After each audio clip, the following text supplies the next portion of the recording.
بسم اللہ الرحمن الرحیم۔ السلام علیکم۔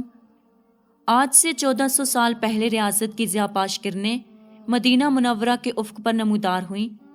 لوگ ظلم و ضلالت کے عمیق گڑھوں میں ڈوبے ہوئے تھے، لیکن دیکھتے ہی دیکھتے ایک قلیل سی مدت میں اسلام کی پرنور شعاؤں سے پورا مدینہ روشن ہو گیا، اور اب اہل مدینہ کا ایمان اس قدر مضبوط ہو گیا کہ مضبوط اور بھاری چٹان آندھی اور طوفان سے اپنی جگہ ہل جائے تو ہل جائے، مگر ان کے ایمان کا اپنی جگہ سے ڈگمگانے کا احتمال نہ تھا، اور نہ ان کا تقویٰ بھی متزلزل ہوتا تھا۔ رسول اکرم صلی اللہ علیہ وسلم اپنے صحابہ کے ساتھ مسجد نبوی شریف میں تشریف فرما ہیں۔ چاروں طرف سے صحابہ آپ کو گھیرے ہوئے ہیں اور آپ ان کے درمیان تشریف فرما ہیں، بالکل ایسے جیسے رات کی تاریکی میں ستاروں کے درمیان خوبصورت چاند سجتا ہے۔ آپ اپنے ساتھیوں کو اسلام کی تعلیم دے رہے ہیں، ادب و سلیقہ سکھا رہے ہیں۔ ایک باپردہ خاتون مسجد کے دروازے سے داخل ہوتی ہے۔ رسول اکرم صلی اللہ علیہ وسلم خاتون کو دیکھتے ہی خاموش ہو جاتے ہیں۔ صحابہ کرام رضی اللہ عنہ بھی خاموش ہو جاتے ہیں۔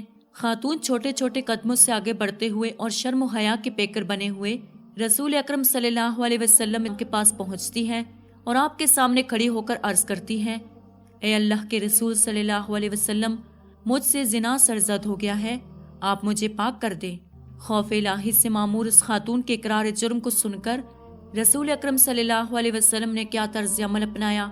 آپ نے صحابہ کرام رضی اللہ عنہ سے فرمایا کہ اس پر گواہ رہو، کیا آپ نے اس اقرار جرم کے سبب کسی قسم کی خوشی کا اظہار نہ کیا کہ خاتون نے خود آ کر غلطی کا اعتراف کر لیا ہے؟ نہیں، ہرگز نہیں۔ بلکہ یہ سن کر رسول اکرم صلی اللہ علیہ وسلم کا چہرہ انور سرخ ہو گیا، ایسا لگتا تھا کہ چہرہ انور سے خون ٹپکے گا۔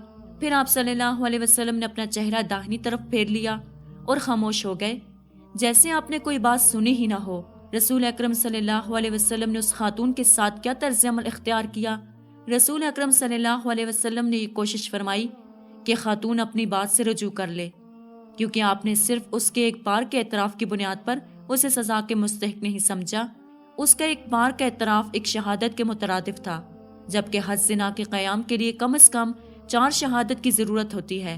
حتیٰ کہ اگر 3 آدمی شہادت دے دیں اور چوتھا انکار کر دے یا اپنا بیان بدل لے تو حد ساکت ہو جاتی ہے، لیکن اگر زنا کے نتیجے میں عورت کو حمل ہو جائے تو حد جاری کرنے کے لیے یہ دلیل کافی ہے۔ شریعت اسلامیہ نے عملی طور پر یہ تجسس کرنے، کسی کی ٹوہ میں لگنے، کان لگا کر کسی کی خفیہ باتیں سننے اور مسلمانوں کے عیب تلاش کرنے سے منع فرمایا ہے۔ چنانچہ نبی کریم صلی اللہ علیہ وسلم کا ارشاد ہے، اے زبانی ایمان کا دعویٰ کرنے والو، جن کا دل نور ایمان سے خالی ہے، مسلمانوں کی غیبت مت کیا کرو اور نہ ان کے عیب کی ٹوہ میں پڑا کرو، کیونکہ جو مسلمانوں کے عیب کی ٹوہ میں پڑے گا اللہ تعالیٰ بھی اس کے عیب کی ٹوہ میں لگ جائے گا، اور جس کے عیب کی ٹوہ میں اللہ تعالیٰ لگ جائے ایسے آدمی کو اللہ تعالیٰ رسوا کر دے گا، خواہ وہ گھر کی 4 دیواری کے اندر بند ہی کیوں نہ ہو۔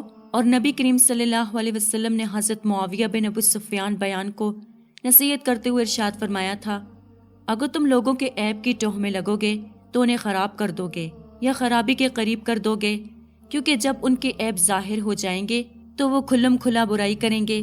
اس عورت نے جس کا تعلق حامدیہ قبیلے سے تھا عرض کی، اللہ کے رسول صلی اللہ علیہ وسلم، میری غلطی کی وجہ سے ایک نئی روح دنیا میں آنے والی ہے، میں حاملہ ہوں۔ آپ صلی اللہ علیہ وسلم نے فرمایا، جاؤ، جب تمہارے بچے کی ولادت ہو جائے تب آنا۔ نبی کریم صلی اللہ علیہ وسلم کتنے مہربان ہیں، آپ جانتے ہیں کہ اس بچے کا کیا قصور، اس لیے خاتون کو واپس جانے کا حکم دیا۔ وہ خاتون چلی گئی۔ جب بچے کی ولادت ہوئی تو رسول اکرم صلی اللہ علیہ وسلم کی خدمت میں دوبارہ حاضر ہوئی۔ اوپر بیان کردہ واقعے میں چند باتیں بطور خاص قابل توجہ ہیں۔ جنین، مادر رحم کا بچہ کی جان کا تحفظ۔ زانیہ کے پیٹ میں موجود بچے کو اس کی ماں کے ساتھ قتل نہیں کیا جائے گا، کیونکہ وہ بچہ معصوم ان الخطا ہے، یہ نبی کریم صلی اللہ علیہ وسلم کا حکم ہے، اور آپ حقوق انسانی کو سب سے بڑھ کر جاننے والے اور ان کا تحفظ کرنے والے ہیں۔ خاتون کا کمال صبر کہ وہ ہرگز اپنے موقف سے دستبردار نہیں ہوئی، وہ اتنا عرصہ صبر و تحمل کے ساتھ اجر و ثواب کی امید میں اپنی بات پر قائم رہی۔ غم اور ندامت اس کے قلب و جگر کو کھائے جا رہے تھے، پشیمانی کے گرم آنسو اس کے رخساروں پر بہہ رہے تھے، اور اس کا دل آتش افسوس سے جھلس رہا تھا۔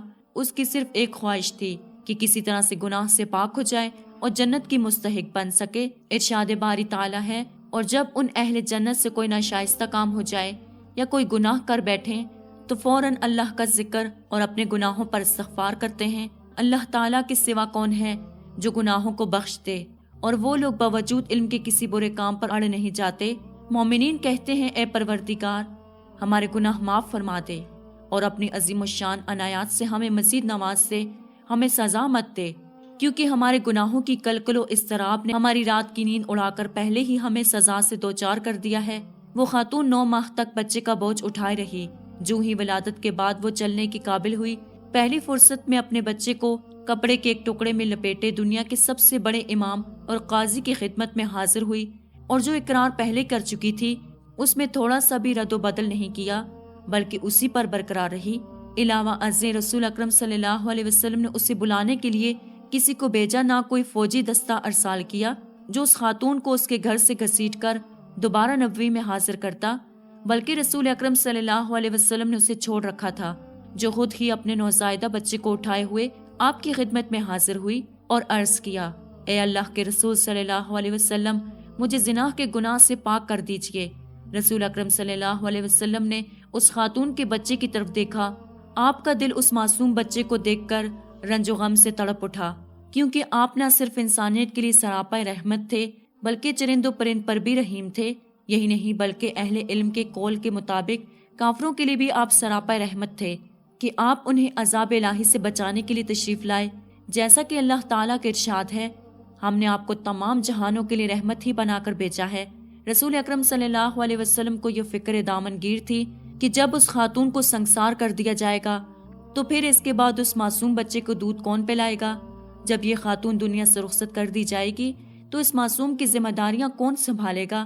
چنانچہ آپ صلی اللہ علیہ وسلم نے ارشاد فرمایا، واپس جاؤ اور اس بچے کو دودھ پلاتی رہو، جب اس کا دودھ چھڑا دو تو میرے پاس آنا۔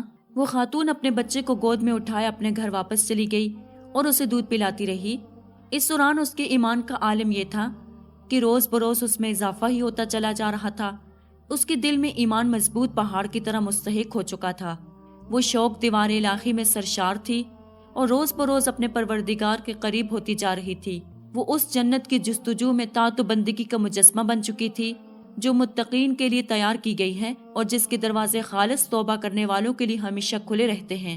جب بچے نے دودھ چھوڑ دیا تو خاتون نے کم از کم وقت میں اسے روٹی کھانا سکھا دیا، پھر اس کے ہاتھ میں روٹی کا ایک ٹکڑا تھمایا اور اسے لے کر خدمت نبوی میں حاضر ہوئی اور عرض کیا، اے اللہ کے رسول صلی اللہ علیہ وسلم مجھے پاک کر دیجئے۔ رسول اکرم صلی اللہ علیہ وسلم نے خاتون سے بچے کو لے لیا۔ ایسا لگ رہا تھا جیسے آپ اس کے بچے کو لے کر اس کے دل کو کھینچ رہے ہیں، لیکن کیا کر سکتے تھے؟ اللہ کا حکم تھا، نبوی عدالت تھی، وہی حق کے پیش نظر تھا جس پر زندگی کی امارت استوار ہے۔ حکومت اسلامیہ کا یہی دستور تھا جس نے تمام لوگوں کو مساوی قرار دیا ہے، خواہ عقوبت و سزا کا باپ ہو یا گردن زونی اور حبس و قید خانہ۔ پھر رسول اکرم صلی اللہ علیہ وسلم نے فرمایا، کون اس بچے کی کفالت اپنے ذمہ لے گا؟ وہ جنت میں ان دونوں انگلیوں کی طرح میرے ساتھ ہوگا۔ ایک انصاری نے اس بچے کی کفالت کی ذمہ داری قبول کر لی۔ پھر نبی کریم صلی اللہ علیہ وسلم کے حکم سے اس خاتون کے سینے کے برابر گڑھا کھودا گیا اور خاتون کو اس میں کھڑا کر کے گڑھے میں مٹی ڈال دی گئی۔ کچھ لوگوں نے اس پر ہر طرف سے پتھروں کی بارش کی۔ حضرت خالد بن ولید رضی اللہ عنہ نے بھی ایک پتھر اس کے سر پر مارا جس سے خون کا چھینٹا ان کے چہرے پر آ پڑا۔ حضرت خالد بن ولید رضی اللہ عنہ نے اس خاتون کو برا بھلا کہا۔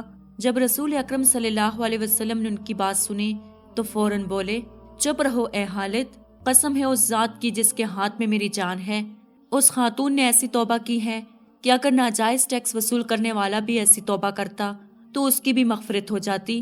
ایک دوسری روایت میں ہے کہ نبی کریم صلی اللہ علیہ وسلم کے حکم سے اس عورت غامدیہ رضی اللہ عنہا کے اوپر اس کا کپڑا اچھی طرح باندھ دیا گیا، پھر آپ کے حکم سے اس کو سنسار کر دیا گیا۔ اس کے بعد نبی کریم صلی اللہ علیہ وسلم نے اس کے جنازے کی نماز پڑھی۔ حضرت عمر بن خطاب رضی اللہ عنہ نے عرض کیا، اے اللہ کے نبی، آپ اس پر نماز جنازہ پڑھ رہے ہیں حالانکہ اس نے زنا کا ارتکاب کیا تھا۔ نبی کریم صلی اللہ علیہ وسلم نے ارشاد فرمایا، اس نے ایسی خالص توبہ کی ہے کہ اگر اسے 70 باشندان مدینہ پر تقسیم کر دیا جائے تو ان سب کی بخشش ہو جائے۔ کیا تو نے اس عورت سے بڑھ کر کسی کی توبہ دیکھی ہے جس نے اپنی جان خوشی کے ساتھ اللہ کے لیے قربان کر دی ہے؟ جزاک اللہ۔ امید کرتی ہوں کہ آپ کو آج کی ویڈیو پسند آئی ہوگی۔ مزید اسی طرح کی ویڈیوز دیکھنے کے لیے ہمارے چینل کو سبسکرائب کریں۔ خدا حافظ۔